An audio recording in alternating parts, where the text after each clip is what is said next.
आषाढी एकादश येते आणि त्या दिवशी उपवासासाठी काय बनवायचं हा प्रश्न तुम्हालाही पडतो का? तळलेले आणि तेलकट पदार्थ खाल्ले की जडपणा किंवा ऍसिडिटी होऊ शकते. म्हणूनच आज मी तुमच्यासाठी घेऊन आले आहे उपवासाच्या 5 झटपट, चविष्ट आणि हेल्दी अशा रेसिपी. या रेसिपी अगदी कमी वेळात तयार होतात आणि उपवासासाठी एकदम परफेक्ट आहेत. तर चला मग व्हिडिओला आपण सुरुवात करूया. तर पहिली उपवासाची रेसिपी आहे आपली झटपट तयार होणारा साबुदाण्याचा पराठा.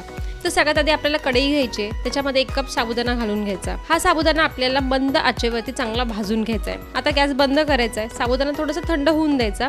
साबुदाणे थंड झाले की ते मिक्सरमध्ये फिरवून बारीक पावडर करून घ्यायची. आता पराठ्यासाठी लागणारा ठेचा करून घेऊया. तर इथे खलबत्त्यामध्ये मी हिरवी मिरची, जिरं, आलं आणि थोडंसं मीठ टाकून घ्यायचं आणि हे सगळं चांगलं खलबत्त्यामध्ये कुटून घ्यायचं. यामुळे आपल्या पराठ्यांना चव देखील खूप मस्त येणार आहे. आता एका ताटामध्ये वाटलेले साबुदाणे घ्यायचे, मिरचीचा ठेचा घ्यायचा आणि मी उकडून बटाटे घेतले होते. तो बटाटा आपल्याला याच्यामध्ये किसून टाकायचा आहे आणि सगळं मिश्रण आहे ना चांगलं एकत्र मिक्स करून घ्यायचं. गरज असेल तर थोडंसं पाणी टाकून आपल्याला ह्या पिठाचा चांगला गोळा तयार करून घ्यायचा आहे. पीठ जास्त घट्ट नाही मळायचंय, सैलेने आपण चपातीला कसं पीठ मळतो तसं पीठ मळून घ्यायचं आणि एक मस्त स्मूथ असा गोळा तयार करून घ्यायचा. पीठ आपलं चांगलं मळून झालंय तोपर्यंत आपण पराठ्यासोबत खाण्यासाठी चटणी देखील बनवून घेऊया. तर इथे मिक्सरच्या भांड्यामध्ये मी ओलं खोबरं, हिरवी मिरची, दही, थोडंसं मीठ टाकून घेतलंय.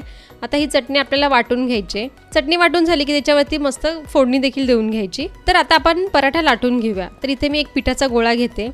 गोळा चांगला हातावरती मऊ करून घ्यायचा आणि छान असा लाटून घ्यायचा. पराठा लाटून झाला की तो आता आपल्याला चांगला भाजून घ्यायचा आहे. इथे मी साईडला गॅसवरती तवा देखील तापत ठेवला होता. आता त्याच्यावरती मी हा पराठा टाकून घेते. पराठा आपल्याला मीडियम गॅसवरती चांगला भाजून घ्यायचा आहे. तूप लावून मस्त गोल्डन कलर येईपर्यंत छान भाजून घ्यायचा.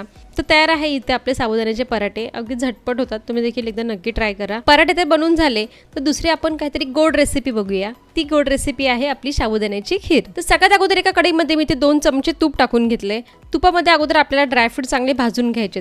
ड्रायफ्रूट चांगले भाजून झाले की ते काढून घ्यायचे आणि त्याच कढईमध्ये आपल्याला आता साबुदाणे देखील चांगले परतवून घ्यायचे. हे साबुदाणे मी अगोदर 10 ते 15 मिनिटं भिजवून घेतले होते. साबुदाणे चांगले परतले की त्याच्यामध्ये आता दूध ॲड करून घ्यायचं. दुधाला आपल्या चांगली उकळी आली तर त्याच्यामध्ये केसाचं दूध टाकायचं आणि साखर टाकून घ्यायची. साखरेचं प्रमाण तुम्ही तुमच्या आवडीनुसार कमी जास्त देखील करू शकता. आता यामध्ये मी थोडीशी वेलची पूड देखील ॲड करून घेते आणि स्लो गॅसवरती ही खीर आपल्याला चांगली शिजवून घ्यायची. साबुदाणा चांगला शिजला की तसा ट्रान्सपरंट दिसायला लागतो. तर शेवटी आपण जे ड्रायफ्रूट चांगले भाजून घेतले ते देखील याच्यामध्ये टाकून घ्यायचे. तर तुम्ही खीरची कन्सिस्टन्सी बघू शकता. मस्त अशी घट्टसर छान रबडीसारखी झाली. चवीला देखील ती तेवढीच अप्रतिम लागते. तर पुढची रेसिपी आहे झटपट तयार होणारे उपवासाचे गुलाबजामुन. तिथे मी 3 रताळे चांगले उकडून घेतलेत. आता फोर्कच्या साहाय्याने हे अगोदर मॅश करून घ्यायचे. आता याच्यामध्ये आपल्याला मिल्क पावडर लागेल तितकी ॲड करून चांगला पिठाचा गोळा तयार करून घ्यायचा आणि त्याच्यामध्ये आपल्याला आता 1 चमचा तूप घालून घ्यायचं आणि मस्त सॉफ्ट असा पिठाचा गोळा तयार करून घ्यायचा आहे. तरी तुम्ही ते बघू शकता आपला मस्त स्मूथ असा गोळा तयार झाला आहे. आता ह्या पिठाचे आपल्याला लहान लहान गोळे तयार करून घ्यायचे. जसे आपण गुलाबजाम बनवतो तसे तुम्ही छोटे मोठे असे गोळे तयार करून घेऊ शकता. आता गुलाबजामसाठी आपल्याला पाक देखील बनवायचा आहे. तर एका कढईमध्ये मी ते 1 कप साखर, त्यामध्ये 2 कप पाणी टाकून घेतलं आहे. आता त्याच्यामध्ये तुम्ही केसर देखील ॲड करू शकता आणि आपल्या या पाकाला चांगली उकळी काढून घ्यायची. इथे दुसऱ्या गॅसवरती मी तेल देखील गरम करायला ठेवलं होतं. आता आपले हे जे गुलाबजामुन आहेत त्याच्यामध्ये चांगले तळून घ्यायचेत. मीडियम गॅसवरती आपल्याला हे गोल्डन कलर येईपर्यंत चांगले तळून घ्यायचेत. आपण जो पाक करून घेतला त्यामध्ये आता हे तळलेले गुलाबजामुन टाकून घ्यायचे. तर तुम्ही बघितलं ना, हे अगदी झटपट तयार होतात गुलाबजामुन. अगदी हेल्दी देखील आहेत कारण आपण याच्यामध्ये स्वीट पोटॅटोचा यूज केला आहे. तर पुढची आपली रेसिपी आहे राजगिरा पिठाचे हेल्दी असे पराठे. सर्वात आधी एका मोठ्या ताटात उकडलेले बटाटे आपल्याला किसून घ्यायचेत. आता पराठ्यासाठी आपण एक झटपट ठेचा बनवूया. तर खलबत्त्यात इथे मी हिरवी मिरची, जिरं आणि चवीनुसार थोडंसं मीठ टाकले आणि हे सगळं आता आपल्याला खलबत्त्यामध्ये चांगलं ठेचून घ्यायचं आहे. ठेचा तयार झाल्यानंतर किसलेल्या बटाट्यामध्ये हा आपल्याला ठेचा घालायचा. त्यामुळे पराठ्याला खरंच खूप अप्रतिम चव येते. तर आता आपल्याला याच्यामध्ये राजगिराचं पीठ टाकून घ्यायचं. तुम्हाला किती पराठे करायचे त्यानुसार तुम्ही राजगिरा पीठ आणि बटाट्यांचा अंदाज त्यानुसार तुम्ही घेऊ शकता. आता हे सगळं नीट मिक्स करून घ्यायचं. लागेल तसं थोडंसं पाणी टाकायचं आणि सॉफ्ट असं मऊसर पीठ मळून घ्यायचं. तर इथे आता मी एक पिठाचा गोळा घेतला आहे. मी मीडियम आकाराचेच पराठे बनवणार आहे आणि तो आपल्याला चांगला लाटून घ्यायचा आहे. पराठा जर साईडने चिटत असेल तर तुम्ही एखाद्या झाकणाच्या साहाय्याने त्याला छान असा गोल शेप देऊ शकता. इथे मी साईडला तवा देखील गरम करून घेतला होता. तव्यावर आपल्याला थोडंसं अगोदर तूप लावून घ्यायचं आणि हा पराठा टाकून घ्यायचा. आता हा पराठा आपल्याला दोन्ही साईडनी चांगला गोल्डन कलर येईपर्यंत तूप लावून छान असा भाजून घ्यायचा आहे. पराठा भाजताना थोडंसं तुपाचा जास्त वापर करायचा म्हणजे पराठा चवीला पण खूप छान लागतो आणि तूप आपण खाल्लेलं हेल्दी देखील असतं. तर तुम्ही बघितलं ना, अगदी कमी वेळात तयार होणारे हे पराठे आहेत. यासोबत खाण्यासाठी तुम्ही उपवासाची चटणी देखील बनवू शकता, दह्याबरोबर देखील खाऊ शकता. तर तयार आहे आपले इथे राजगिरा पिठाचे मऊ, चविष्ट आणि हेल्दी असे उपवासाचे पराठे.